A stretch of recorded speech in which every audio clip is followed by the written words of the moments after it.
India TV YouTube channel को subscribe करें और बेल आइकन दबाएं।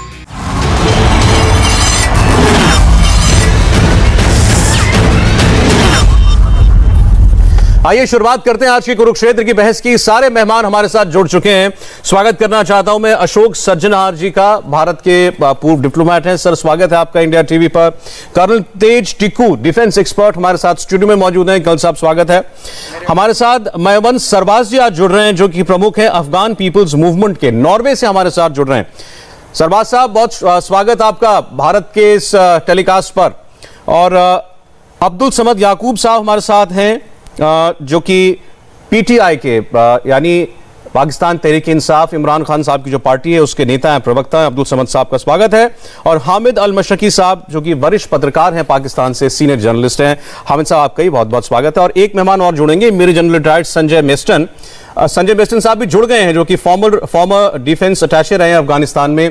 जनरल साहब आपका ही बहुत बहुत स्वागत है। मैं शुरुआत आपसे ही करना चाहता हूं। आज हम बात कर रहे हैं तालिबान की, और तालिबान के अंदर क्या कोई अंदर खाने जंग और लड़ाई चल रही है, इसके बहुत सारे इशारे मिले हैं। और आज तालिबान को पहले तो उनके प्रवक्ता के जरिए बयान जारी करवाना पड़ा कि मुल्ला बरादर जो डिप्टी पीएम बनाया गया है वो मरा नहीं है, जिंदा है। उसके बाद एक ऑडियो टेप जारी किया गया जिसमें कहा गया कि आवाज मुल्ला बरादर की है, और वो कह रहे हैं कि मेरे मारे जाने की या लड़ाई झगड़े की खबरें गलत हैं। शुरुआत से ही तालिबान के अंदर लड़ाई झगड़े की बातें फैलाई जा रही हैं। तो अब इससे ये सवाल उठ खड़ा हुआ है कि तालिबान में आखिर चल क्या रहा है। आपको काफी मालूमात रहती है वहां की, आपकी खबरें क्या हैं जनरल मेस्टन?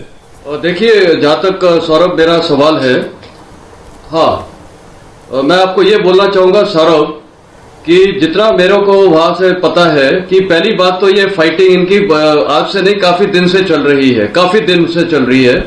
और इसमें आपको पता है, जिस दिन ये आईएसआई चीफ के आने से पहले उस दिन रात को ये तालिबान, मुल्ला बरादर और हकानी के बीच में फायरिंग भी हुई थी प्रेसिडेंशियल पैलेस में। और तब की रिपोर्ट है कि ये इंजर्ड हुए थे। उस समय जो रिपोर्ट थी, ये इंजर्ड हुए थे मुल्ला बरादर, और कुछ कार्डर्स भी इंजर्ड हुए थे।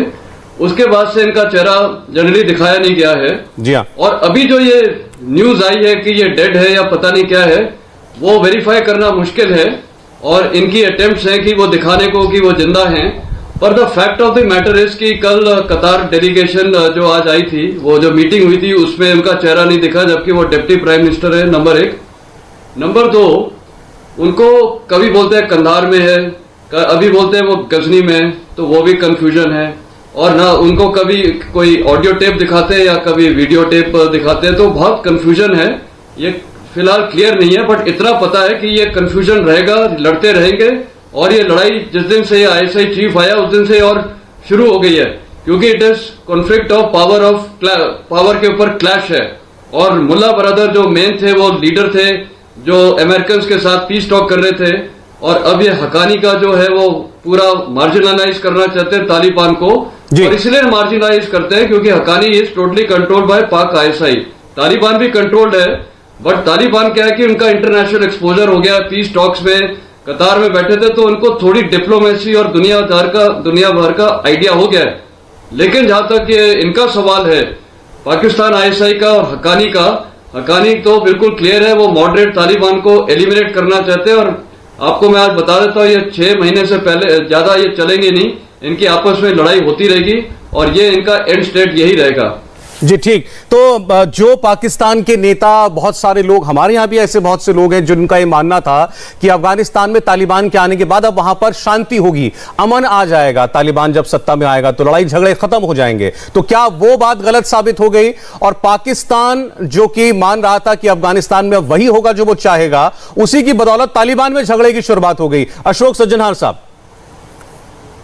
देखिए, मेरा तो शुरू से ये कहना था सौरभ, जो वहां पर अफगानिस्तान में ऐसी कोई शांति अमन नहीं आएगा तालिबान के आने से। देखिए, बहुत इसके कारण हैं। एक तो तालिबान के अपने बीच में बहुत सारे फैक्शंस हैं, बहुत सारे गुट हैं।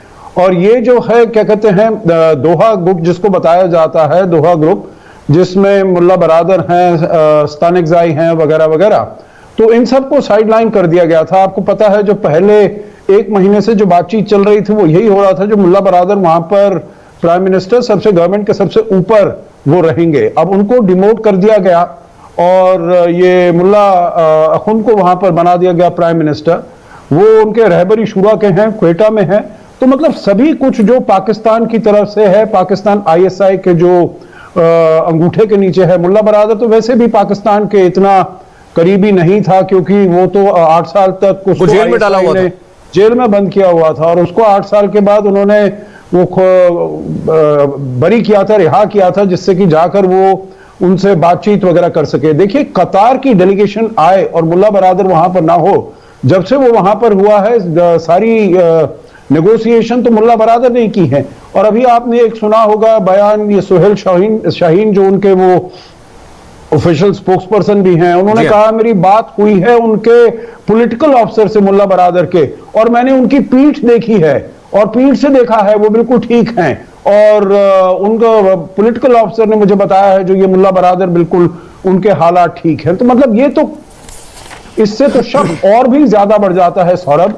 और मुझे तो ऐसा लगता है, देखिए, न केवल तालिबान के अंदर बड़े फैक्शन हैं, परंतु तालिबान के बाहर आप देखिए कितने सारे आतंकी गुट हैं जो सभी के सभी किसी ना किसी तरह पाकिस्तान से जुड़े हुए हैं। नहीं, अब तो सवाल सज्जनार साहब, सवाल यह है कि एक ऐसा आदमी जिसको एक वक्त माना जा रहा था कि वो तालिबान का सबसे बड़ा नेता बनेगा, वो अफगानिस्तान का प्रधानमंत्री बनेगा, उसके मारे जाने की खबरें आए, बहुत सारे लोग ये बात कहें कि अफगानिस्तान के प्रेसिडेंशियल पैलेस के अंदर गोलियां चली हैं, और ये सब कुछ उस रोज हुआ जब पाकिस्तान के आईएसआई के चीफ वहां पर पहुंचे हों। तो अब हामिद साहब के पास जाना चाहता हूं। पाकिस्तान, अब कहा यह जा रहा है कि पाकिस्तान ने तालिबान में भी आग लगा दी, जो शायद नामुमकिन था, लेकिन वो भी पाकिस्तान ने कर दिखाया।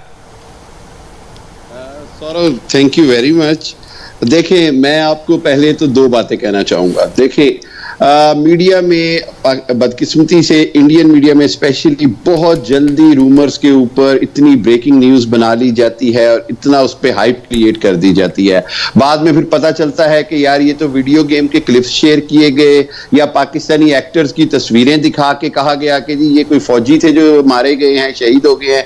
इसी तरह मैं ये कहूंगा कि देखें, खबरें तो आई थी कि वो अमरुल्लाह साले भी मारे गए हैं, खबर तो आई थी अहमद मसूद भी मारे गए हैं, फिर खबर आई वो चले गए हैं। मैं ये कहूंगा कि let's first of all there is no confirm news, ऐसी कोई खबर नहीं है।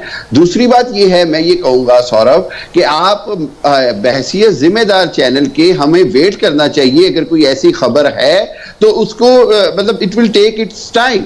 एक और चीज मैं आपको बताता चलूं, तालिबान का जो निजाम अब जो नजर आ रहा है उसके अंदर ऐसे नहीं है कि वो अल्लाह, मेरा जो असेसमेंट है कि एक आदमी या एक शख्स के ऊपर नीचे होने से सारा कुछ धड़ाम से गिर जाएगा। अभी जो कतर का डेलीगेशन जिस तरह मिला खैबतुल्लाह अखवंजादा साहब से, और जिस तरह जितनी अच्छी उनकी गुफ्तगू हुई, एक पूरी मीटिंग हुई, इससे ये बात है कि तालिबान का कंट्रोल जो है उस पर कोई डाउट नहीं होना चाहिए। और मैं आईएसआई के जो जनरल फैज हमीद है उनकी जुबान में सिर्फ एक बात वो जो थी ना कि everything will be all right, सारा काम इस पे होना चाहिए सब की तरफ से कि everything should be all right. क्यों? उसकी वजह देखें सौरभ, बात यह है कि तालिबान खुद ये बात अंडरस्टैंड करते हैं कि ये उनके पास आखिरी मौका है। This is the last and final chance for them for the prosperity of Afghanistan. इसमें उनसे ज्यादा तो यही तो हामिद साहब, यही तो बातें कही जा रही थी ना, पहले भी तो यही कहा था कि इस बार बड़ी इंक्लूसिव गवर्नमेंट बनेगी, शायद उसमें माइनॉरिटीज भी हों, शियाज भी हों, हजाराज ताजिक्स भी हों, ये सारी बातें थी। वैसा तो कुछ नहीं हुआ। तो ये माना जा रहा है कि ये सब आपके जनरल हमीद की बदौलत है, ये आईएसआई चीफ की बदौलत है कि उन्होंने सिराजुद्दीन हक्कानी को सबके सर पर बैठा दिया। नहीं, सिराजुद्दीन हक्कानी की अपनी बड़ी, जहां तक जो तालिबान की मूवमेंट है और काबुल के अंदर उनका अपना बड़ा पुराना इन्फ्लुएंस है। ये बात जो है ये आपको शायद आइडिया ही नहीं है कि सिराजुद्दीन हक्कानी का काबुल और उसके गिरदोनवा में बड़ा स्ट्रॉन्ग होल्ड है, जिस तरह तालिबान का कंधार, जलालाबाद और हरात की साइड पर होल्ड है। ये आप देखें, ये ग्रुप्स का होल्ड है अपने अपने इलाकों में, और हक्कानी के बगैर तो ये तालिबान जो है काबुल पर अपना कब्जा मेंटेन ही नहीं रख सकते, ना कर सकते थे। तो इस हवाले ये सरकार चला रहे हैं या ये गैंग लॉर्ड्स हैं? ये गैंग लॉर्ड्स हैं जिसने अपना अपना इलाका पकड़ रखा है। That is Saurabh Saurabh this is जब कोई इंक्लूसिव गवर्नमेंट बनती है या जिसको आप कहते हैं कि एक मुख्तलिफ ग्रुप्स का या जमातों का एक जगह पर चलने की कोशिश की जाती है। देखिए this is I always say ये इंक्लूसिव गवर्नमेंट के अंदर तालिबान को चाहिए कि आगे चल के खवातीन को शामिल करें। मैं आपके साथ हूं इसमें, मैं समझता हूं कि अगर ये करेंगे तो इनका इमेज बेहतर होगा, इनका जो है वो दुनिया बात ज्यादा सुनेगी। लेकिन इसके साथ साथ मैं आपको ये बताऊं कि मौजूदा वक्त तक तालिबान की जो सूरत हाल जा रही है, उन्होंने चाइना को भी कन्विंस कर लिया है कि वो उसको एक्सेप्ट करे, टर्की एक्सेप्ट करने को तैयार है, कतर का आज वफद आ गया है, पाकिस्तान उनको एक्सेप्ट कर रहा है। So Taliban are going on the right track. लेकिन ये चार देश भी अगर नहीं मानेंगे तालिबान को तो कौन मानेगा सर? ये चार भी नहीं मानते तो और कौन मानता? इन्होंने तो मानना ही था। बहरहाल आपकी बातों से हमारे साथ नॉर्वे से, देखिए हम सबके बीच में एक ही अफगानी साहब हैं, उनकी बात मैं आपको सुनाना चाहता हूं। आप जब बोल रहे थे ये इनकार में सर हिला रहे थे अपना लगातार। सरबाज जी बताइए, आप हामिद साहब की किस बात से इत्तेफाक नहीं रखते या किसी से भी नहीं? देखिए मैं किसी से भी नहीं, पश्तो में आपको हलो बोलूंगा। दे आदल खुदाई स्पेशल नामा तरणो हेवादवालो दे आमुन तरबासीना मारगरे पुरे जमा दना खाउ सलामुना उमने। मैंने कहा in the name of great God, और आमू से आबासिन मारगरा तक पेशावर और काबुल जो अफगानिस्तान है उन सबको मैंने सलाम किया। देखिए ये जनरल जो आते हैं इनको अभी तक ये पता नहीं कि पंजाबी मुर्तद फाशिस्ट फौज ने काबुल को जला दिया। काबुल मस्ट बी बर्न, जो इन्होंने पॉलिसी बनाई थी 1980 में, और इसी की इन पॉलिसी की वजह से यही तालिबान उठे और इन अहमद शाह मसूद, मजारी, दोस्तम, इन सब के खिलाफ उठे। और किस चीज के लिए तालिबान उठे और किधर ये गिर गए आज, तो मैं आपको बताऊंगा। ये तालिबान के लीडर जो हैं, ये आज जो देख रहे हैं, ये हैबतक जिसे मैं बोलता हूँ, मैं हमारे अफगान मुलसी गुरजंग जो हमारा मूवमेंट है, हम इन्हें बोलते हैं डंपर पंपर जपाप, नेटो इन्वेडेड फोर्स के गुलाम, पंजाबी मुर्तद फाशिस्ट फौज के गुलाम।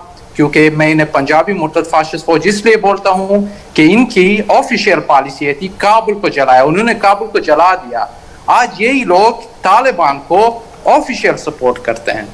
इन्होंने क्वेटा शोरा, पेशावर शोरा, ये बातें ये नहीं करते। पिंडी शोरा जो अफगानी की शोरा है, इसी तरह हेलमंद का ड्रग्स जो ISI की जगह से जाता था, क्वेटे से जाता था और जाता था वहां पे सेल होता था। तो ये बात ये छुपा रहे हैं यहाँ पे। देखिए हम बोलते हैं, हम अफगानी लोग, हमसे इन्होंने बात नहीं की। ये तालिबान के लीडर जो आए हैं, इन्होंने हमारे साथ बात नहीं की हमारे अफगानी लोगों के साथ कि हम क्या चाहते हैं। नहीं, ये तो बार बार कहते हैं ना कि तालिबान भी तो अफगानी है, ये तो ये कहते हैं। मैं ये समझता हूं। देखिए मेरी बात छोड़िए जना साहब। एक मिनट हामिद साहब, एक मिनट कंप्लीट करने दें।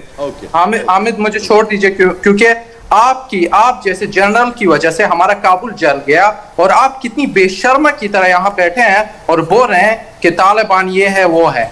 आप लोगों की वजह से उनको सपोर्ट हुआ है, वजीरिस्तान में इनको सपोर्ट हुआ है, क्वेटा में उनको सपोर्ट हुआ है, पेशावर शोरा, और इसी तरह आप देख रहे हैं पिंडी की शोरा जो अफगानी की है। आज वो तालिबान आपके और पेंटागन और CIA ने वहां पे काबुल में लाए हैं, जिन्हें लोगों ने कभी नहीं एक्सेप्ट किया, लोगों से कभी पूछा नहीं। और ये जो काबुल, मेरी बात खत्म हो रही है, ये जो काबुल को और अफगानिस्तान को जो तालिबान को दिया है, ये पेंटागन, CIA ने, ISI ने और हैबतक ने और अशरफ, वो जो दूसरी गवर्नमेंट थी, उन्होंने दिया है। ये अफगानी लोगों ने नहीं दिया।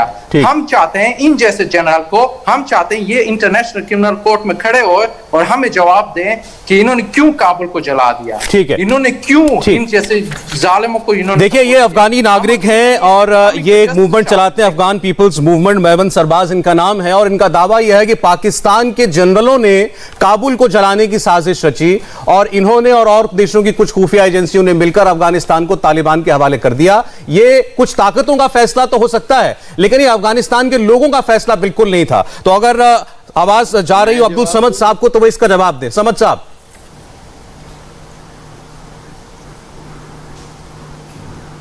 अब्दुल समद जी, आप मुझे सुन पा रहे हैं? मैं जवाब दे देता हूं। जी जरूर दीजिए, फिर मैं जाता हूं करण साहब के पास। जी जवाब दीजिए। देखिए ये जो नॉर्वे में बैठे हुए हैं ना, मैं ये समझता हूं कि अगेन एक खास किस्म की सोच, एक खास किस्म का ब्रीड पैदा की गई है। मैं इसको ब्रीड कहता हूं, जिसका काम ये है कि they are again anti nationalism. ये अपनी जो अपने मुल्क की रियासत के खिलाफ हैं। ये अगर नॉर्वे में बैठे हैं ना, ये अपनी ही रियासत के दुश्मन हैं। ये वही लोग हैं, ये उसी तरह का गिरोह है जो आप कभी ब्राह्मदास बुगती की शक्ल में दिल्ली में बुला लेती है इंडियन रॉ, या इनको बिठा देती है नॉर्वे में। सर, ये स्लीपिंग सेल्स के साथ आप काबुल जलाने की बातें तो करते रहेंगे। काबुल आज पीसफुल है। हामिद साहब, आप अफगानिस्तान को ज्यादा जानेंगे, आप एक्सपर्ट हो सकते हैं, लेकिन आप वहां के शहरी तो नहीं है, आप नागरिक तो नहीं है। ये एक आम अफगानी बैठा है चैनल पर, इसको आप कह रहे हैं गिरोह है। मैं ये इन्होंने माना ही नहीं तालिबान को, पाकिस्तान माने तालिबान को, ये नहीं मानते ना। सौरभ, ये कब गए हैं Afghanistan? When has he been to Afghanistan? आप कब गए हैं? बात करने से तो नहीं होगा। नहीं, आप कब गए अफगानिस्तान फिर? साहब, मैं तो रियलिस्टिक बात कर रहा हूं। मैं अफगानिस्तान के नेक्स्ट डोर बैठा हूं, नॉर्वे नहीं। आप नेक्स्ट डोर बैठे हैं, ये इनसाइड द डोर बैठे हैं? नहीं, ये इनसाइड द डोर नहीं है। They are working as the proxy. Saurabh, आपको मैं बताऊं, एक आम अफगान के मन में तालिबान के लिए और पाकिस्तान के लिए क्या है, मैं जरा ये पूछना चाहता हूं एक बात सरबाज से। सरबाज, एक आम अफगान नागरिक, आम अफगान सिटीजन क्या सोचता है तालिबान के लिए और पाकिस्तान के लिए? मैं तो पहले ये नाम नहीं बोलता, मैं बोलता हूं तौबा तौबा पाकिस्तान, क्योंकि इन्होंने पेशावर तौबा तौबा पाकिस्तान किया है। हाँ, तौबा तौबा, गॉड फॉरगिव मी पाकिस्तान, क्योंकि इन्होंने पेशावर को ऑक्युपाइड किया। ये वही पंजाब रेजिमेंट है जिस वक्त अंग्रेज ने बनाई थी, अंग्रेज निवाकर ने बनाई थी। उसके बाद इन्होंने ये तौबा तौबा पाकिस्तान बनाया, और इसके बाद इन्होंने अफगानिस्तान द बेयर ट्रैप किताब में ये लिखी है। मोहम्मद यूसुफ मार्क एरिकन ने ये किताब लिखी है। आईएसआई की ऑफिशियल पॉलिसी ये थी कि काबुल को जला दीजिए, और इन्होंने काबुल को जला दिया। ये हकीकत है जो असद दुरानी ने भी, मुझे बात छोड़ने दिया। असद दुरानी ने अल जजीरा टीवी में, जो हमारे लीडर फहीम वर्दक, उससे कहा कि तुम्हारी वजह से काबुल जल गया और तुम्हारी ऑफिशियल पॉलिसी थी। तो उन्होंने बोला बिल्कुल हमारी ऑफिशियल पॉलिसी थी। मैं अफगानिस्तान में 2015 में गया था, मैं अफगानिस्तान में 2070 में गया था, मैं अफगानिस्तान में 2019 में गया था। मैं खुद ही अफगानिस्तान से हूं, मैं काबुल से हूं। अगर आप चाहते हैं तो आ जाए। ये कोई बात नहीं है जो ये जनरल मुझे बोला, ये पंजाबी मुर्तद फाशिस्ट। ये जनरल नहीं है, वैसे आपको मैं करेक्ट कर दूं सरबाज, ये जनरल नहीं है, जर्नलिस्ट हैं। लेकिन सॉरी सोच इनकी जनरलों वाली है, सोच इनकी थोड़ी जनरलों वाली है। इनके दिमागों में आए हुए हैं। मैं क्या करूं? जर्नलिस्ट मुझे बात पूरी करनी चाहिए। मेरे पास आए, ये जो आज बोल रहा है कि मैं अफगानिस्तान में नहीं गया, मैं अफगानिस्तान में गया हूँ। मेरी फैमिली वहां, मेरे अंकल सब वहां पे काबुल में है, और मैं ये सिचुएशन देख रहा हूँ। आज के जो तालिबान आए हैं, ये यहाँ पे नहीं आए कि अफगानिस्तान को वापस आगे ले जाए, ये औरतों के लिए नहीं आए। ये कुछ मुला आए हैं जो चाह रहे हैं अपने लिए 4 बीवी करें और अपना वो इस्लाम ये आगे ले जाए, जो ना कुरान शरीफ में लिखा है, ना कोई जगह में नहीं लिखा है। आज जो ये लोग बैठे हैं, और यही इसी तरह जर्नलिस्ट जो पंजाबी मुर्तद फाशिस्ट फौज की दिफा कर रहे हैं, यही इन्हीं को जो हम हाइबतक बोलते हैं, हम हाइबतुल्लाह भी नहीं बोलते, हम अफगान लोग इसे हाइबतक बोलते हैं। ये क्रिमिनल है, ये एक फाशिस्ट है, एक फिराउन है, ये पंजाब मुर्तद फाशिस्ट फौज का गुलाम है। ठीक है सरबाज जी, सरबाज जो है वो उनका कहना है कि पाकिस्तान नहीं बोलूंगा, मैं बोलता हूं तौबा तौबा पाकिस्तान। और ये एक फासिस्ट रजीम है, कुछ मुल्ला उन्होंने जाके कब्जा कर लिया है। ये ना समझा जाए कि अफगान नागरिकों ने कबूल कर लिया इस तालिबान की सरकार को। कर्नल साहब, वैसे मुझे हैरानी नहीं है कि कोई पाकिस्तानी इंटेलेक्चुअल हमारे साथ बैठे हैं, वो एक अफगानिस्तानी नागरिक को ये कहें कि ये एंटी नेशनल है। एक पाकिस्तानी उस अफगान को तो एंटी नेशनल ही बोलेगा ना, जो तालिबान को नहीं मानता और जो पाकिस्तान को भी स्वीकार नहीं करता। देखिए सबसे पहले ये हामिद साहब तो जर्नलिस्ट हैं, लेकिन हमारे अफगानिस्तान के भाई साहब इनको बोल रहे हैं जनरल। तो आप खुद अंदाजा लगा सकते हैं कि पाकिस्तान और उस रीजन पर पाकिस्तान आर्मी के जनरलों का कितना कंट्रोल है कि जर्नलिस्ट को भी जनरल ही बताया जाता है। और इनकी गलती नहीं है, अफगान भाई साहब की गलती नहीं है। इन्होंने, हामिद साहब ने ये बताया, ये तालिबान को मालूम है कि ये उनके लिए आखिरी मौका है। सॉरी, तालिबान के लिए आखिरी मौका नहीं है, पाकिस्तान के लिए आखिरी मौका है। और वो मौका आपके हाथ से पहले ही चला गया। जिस दिन आपने मुल्ला बरादर और तालिबान को एक इंक्लूसिव सरकार नहीं बनाने दी, जिस वजह से वहां पर काबुल में फायरिंग हुई, जिस वजह से आज ये बताया जा रहा है कि मुल्ला बरादर भी शायद मारे गए हैं, क्योंकि आप चाहते हैं कि जो तालिबान काबुल के ऊपर हुकूमत चलाए या कंधार से चलाए, उसके ऊपर पाकिस्तान का टोटल कंट्रोल हो, और वो कंट्रोल कम से कम उस देर तक आप रखना चाहते हैं जब तक आप इन कार्डर्स को कश्मीर में इस्तेमाल नहीं करेंगे। पाकिस्तान के हक में यह है कि पाकिस्तान के हक में यह बात है कि अफगानिस्तान में अस्थिरता रहे, पाकिस्तान में खाना जंगी रहे, और यह खाना जंगी तो कब से चल रही है, सोवियत यूनियन आने से पहले चल रही है। अगर कुछ वहां पर पीसफुल समय मिला वो करजाई साहब और अशरफ गनी साहब के टाइम में था, क्योंकि इंक्लूसिव सरकार थी, वायलेंस पे कंट्रोल था, पाकिस्तान की उधर मुदाखलत नहीं थी, इंफ्रास्ट्रक्चर बन रहा था। और आपका काम क्या है? खून बहाना। आप कश्मीर में खून बनाओ, काबुल में खून बनाओ, कंधार में खून बनाओ, यही पाकिस्तान का काम है। मैं आपकी बात को ले जा रहा हूं जनरल मेसन के साथ। जनरल मेसन ने अफगानिस्तान में अच्छा खासा वक्त बिताया है, डिफेंस अटैचे थे भारतीय एम्बेसी के अंदर। जनरल साहब, जो बात अभी कर्नल टीकू ने बोली, आप सहमत हैं उस बात से कि पहले तो पाकिस्तान ने तालिबान को सपोर्ट किया, चलिए ठीक है, उसके इंटरेस्ट हल होते थे तो किया, लेकिन अब तालिबान भी वहां पर एक सरकार ना चला पाए, क्या पाकिस्तान ये चाहेगा?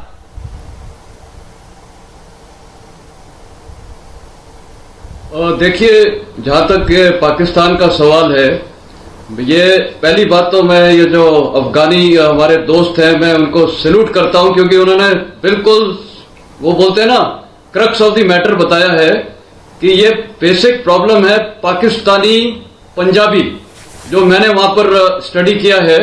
और मेरे को अभी भी याद है वहां जो एक अटैक हुआ था जहां से ये फायरिंग कर रहे थे, ये ग्रीन जोन पे शामिल इंडियन एम्बेसी में। जी हाँ। जैसे ही हमला खत्म हुआ, जब ये अफगान फोर्सेस ने कैप्चर कर लिया, मैं खुद वहां से एम्बेसी से गया था, तुरंत वहां मैं अफगानों को मिला, और वो सारे अफगान वहां पर पाकिस्तान मुर्दाबाद बोले थे। जैसे इनको पता चलिया मैं इंडियन डिफेंस अटैची हूं, इतने खुश हुए। फिर वो मेरे को अंदर साइट पे ले गए और मैंने डेड बॉडीज देखी, 10 डेड बॉडीज थी, सारे पंजाबी पाकिस्तानी थे, और इनकी रिकॉर्डिंग उन्होंने मेरे को सुनाई, क्योंकि जब ये वहां बात कर रहे थे, इनका वहां सस्टेनेंस वगैरह, राशन वगैरह पूरा रखा हुआ था। तो कहने का मतलब है, और ये जो इन्होंने बोला ना काबुल को जलाया है, ये सारा इन्होंने ही जलाया है। ये पाकिस्तानी जनरल्स, और जनरल मैं बोलूंगा पाकिस्तानी पंजाबी जनरल्स, ये है सारी जड़। और इनको बेसिक प्रॉब्लम है ड्यूरेंट लाइन की।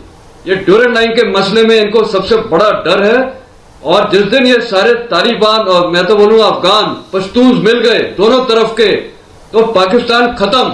और इसीलिए मैं बोल रहा हूं, आप देखिएगा कि अभी अफगानी भी समझते हैं, पश्तून भी समझते हैं, मैं तो कई पश्तून को मिला हूं, वो अब ड्यूरेंट लाइन का इश्यू लेके आएंगे, और फिर आप देखिएगा। जनरल साहब, मैं थोड़ा स्पेसिफिक बात करना चाहता हूं। आज मेरा सवाल ये था आपसे और बाकी लोगों से भी कि एक बार तालिबान की सरकार इनको बनानी थी, वो तो बना दी, अब तालिबान की सरकार के अंदर भी इतने बड़े लोगों के अंदर बीच में गोलियां चल रही हैं, और उसकी वजह बताया जा रहा है आईएसआई के चीफ को। तो मैं ये समझना चाह रहा हूं कि अब पाकिस्तान क्या चाहता है? अब तो तालिबान की सरकार बन गई।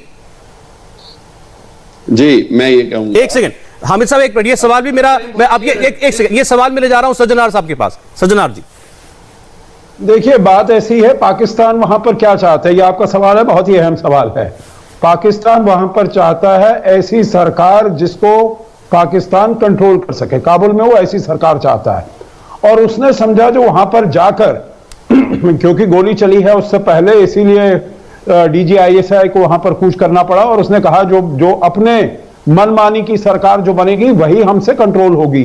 परंतु उन्होंने ये नहीं सोचा था जो वो सरकार के बीच में अपने आप ही फूट पड़ जाएगी। देखिए इतने सारे फैक्शंस हैं, उसमें डायनामिक इक्विलिब्रियम बनाना बिल्कुल ही नामुमकिन है। देखिए आपने एक और अभी वो बाहर निकल कर आया है ऑडियो रिकॉर्डिंग, जो फजल अखुंद जो डिप्टी डिफेंस मिनिस्टर हैं, उन्होंने भी यही कहा है जो ये हमारे अफगान भाई कह रहे हैं, जो ये पंजाबियों ने सारा कुछ यहां पर आकर पूरे अफगानिस्तान काबुल को पंजाबियों ने आकर जलाया है। तो देखिए पंजाबियों के लिए, पाकिस्तान के पंजाबियों के लिए इतनी ज्यादा हेट्रेड है, इतनी ज्यादा नफरत है, क्योंकि जो भी आईएसआई में है, क्योंकि वो जो उन्होंने कहा है पंजाबी पाकिस्तानी जो आया है वहां पर, वो DGISI ही है, लेफ्टिनेंट जनरल फैज हमीद के लिए उन्होंने ये कहा है।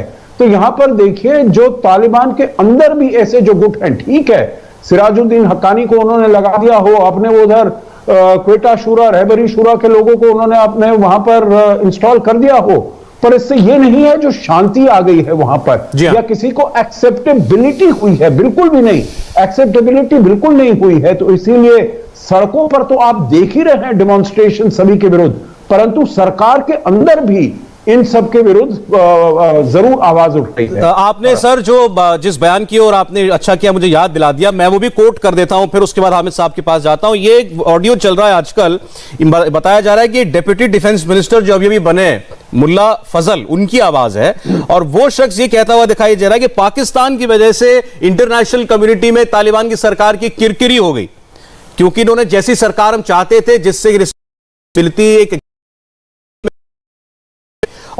जो बड़ी बात जो भी कह रहे थे डिप्लोमेट साहब, एम्बेसडर साहब, उन्होंने कहा कि पंजाब ने सब बर्बाद कर दिया, अफगानिस्तान का फ्यूचर खराब कर दिया, और अब एक और लड़ाई होगी, एक और जंग होगी। बहुत सारे सवाल खड़े हो गए हामिद साहब के लिए, जवाब दीजिए। मुझे टाइम दीजिएगा। बिल्कुल जी, ठीक है सर।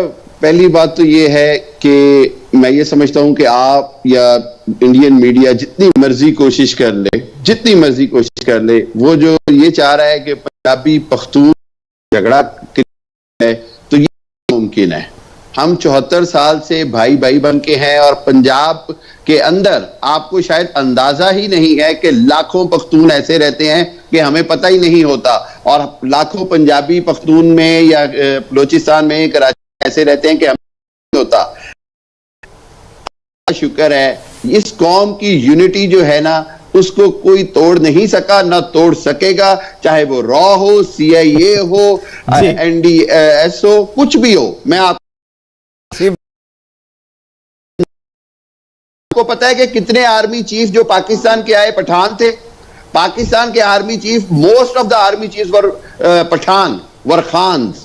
वो सेकेंड वर्ल्ड वॉर के थे। अभी तो आपका एक जनरल भी सिंधी नहीं है और एक बलोची जनरल है। आप प्रूव कर लीजिए, आपके जितने जनरल हैं उसमें एक भी सिंधी नहीं है और एक बलोच है सिर्फ। और जिनकी आप बात कर रहे हैं वो इंडिपेंडेंस के टाइम के थे, ब्रिटिश इंडियन आर्मी के थे, अब वो रिटायर हो चुके हैं। अब क्या बात कर रहे हैं आप? अपने आप स्टैटिस्टिक्स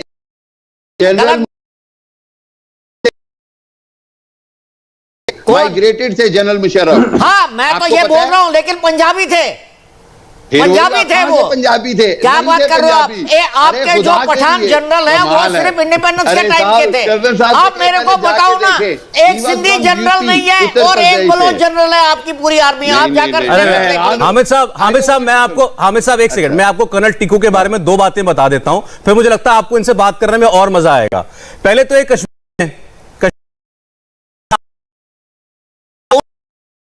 भी सताए हुए हैं, जी पहली बात, और दूसरी बात, वो जो आपको एक बहुत बड़ा सदमा 71 में लगा था ना, ये वहां थे बांग्लादेश में, इन्फेंट्री बांग्लादेश। बहुत अच्छी। हमने 71 का जो झटका सहा, हमने उससे बहुत कुछ सीखा।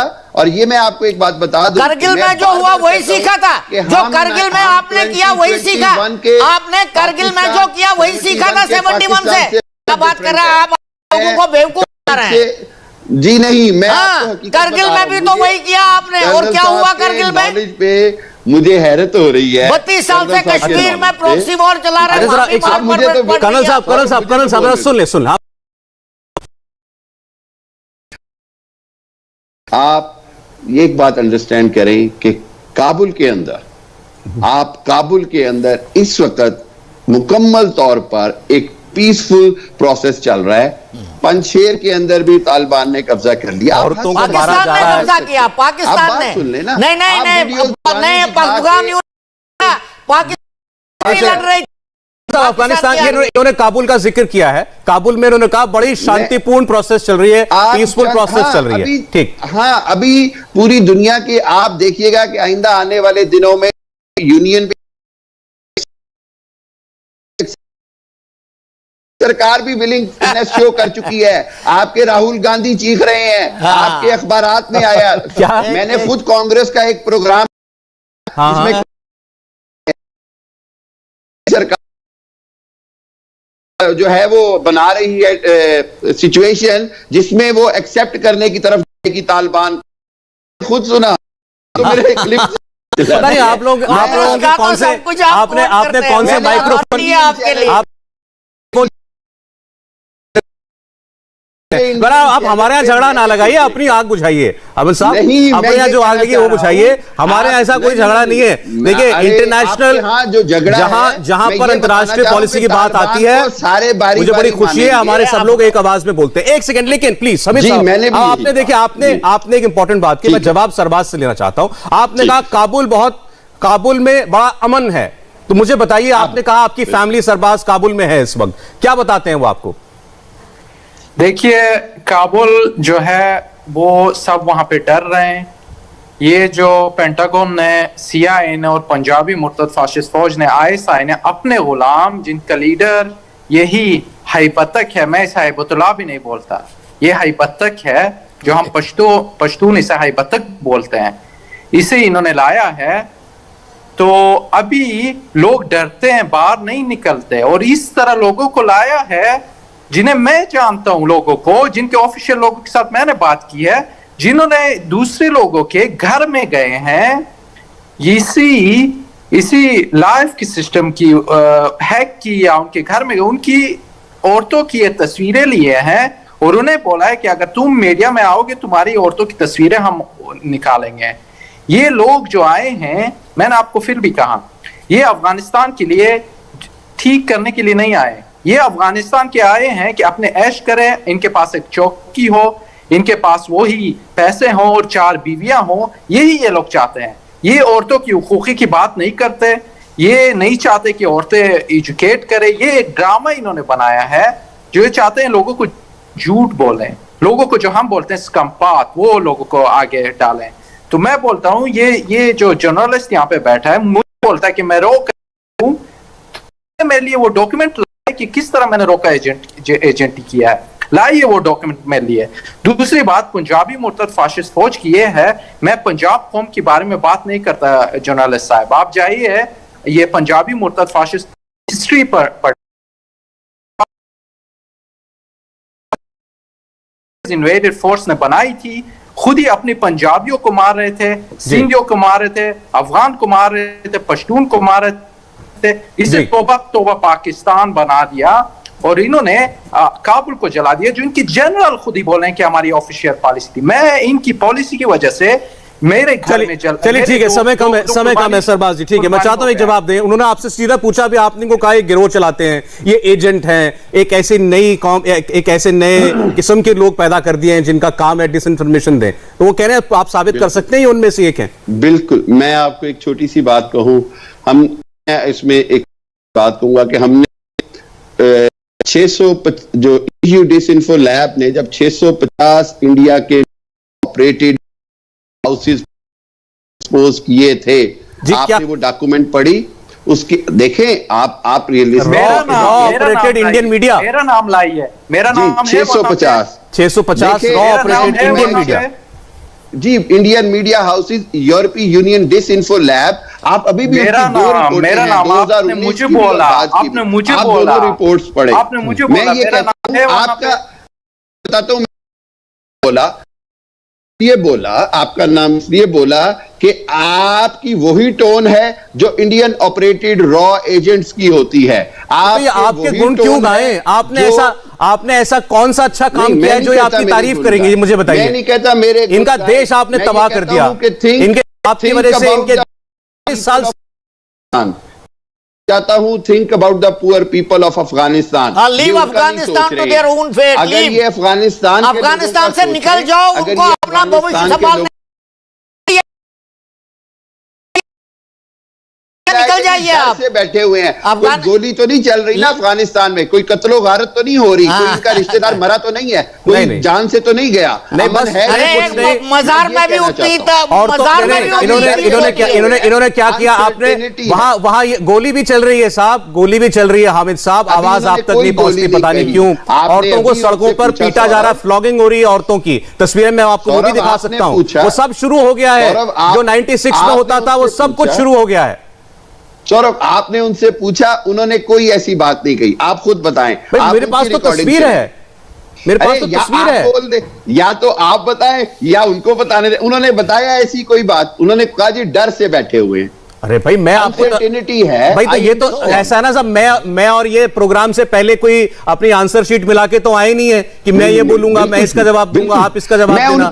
जो उनको बोलना है वो बोल रहे हैं, जो मुझे पता है मैं बता रहा हूं आपको। बिल्कुल ठीक है, आई एग्री सौरभ, आप अपनी इंफॉर्मेशन शेयर करें, लेकिन वहां पर आ जाता है जब आप हमारे एक मेंबर ऑफ पार्लियामेंट की फेक सी लाश दिखा के कहते हैं जी ये मंशेर में मरा है, तो वहां पर मैं अनफॉर्चुनेट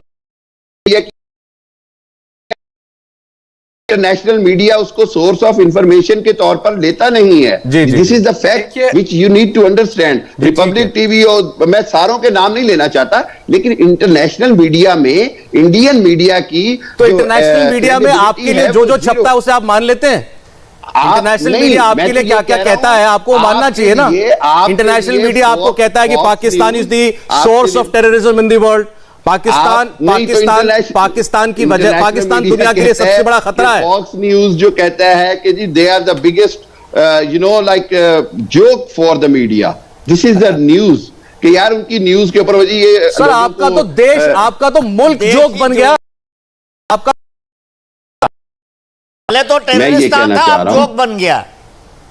ना आप कुछ भी कह सकते हैं। मैं आपको रियलिस्टिक नहीं, दुनिया ये कह रही है पिछले चंद दिनों की, दुनिया ये कह रही है। देखा सारी दुनिया ने ये कहा जी कि इंडियन मीडिया के ऊपर जो न्यूज, अरे सर आप इंडियन मीडिया के बारे में जो मर्जी कहिए, इंडियन मीडिया के बारे में जो मर्जी कहिए, आप एक काम कीजिए, आप इंडियन मीडिया को गाली देते रहिए, लेकिन इनको चैन से रहने दीजिए। ये जो अफगानिस्तान के लोग हैं ना, इनको चैन से रहने दीजिए।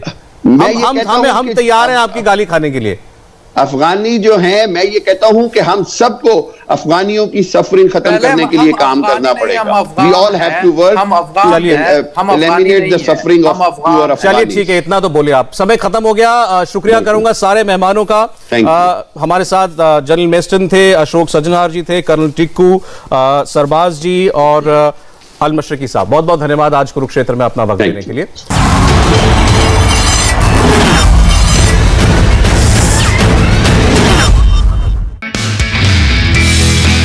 नमस्ते, मैं हूं मीनाक्षी जोशी। वीडियो और खबरों से अपडेट रहने के लिए India TV YouTube channel subscribe करें, बेल आइकन दबाना ना भूलें। जुड़े रहें इंडिया टीवी के साथ।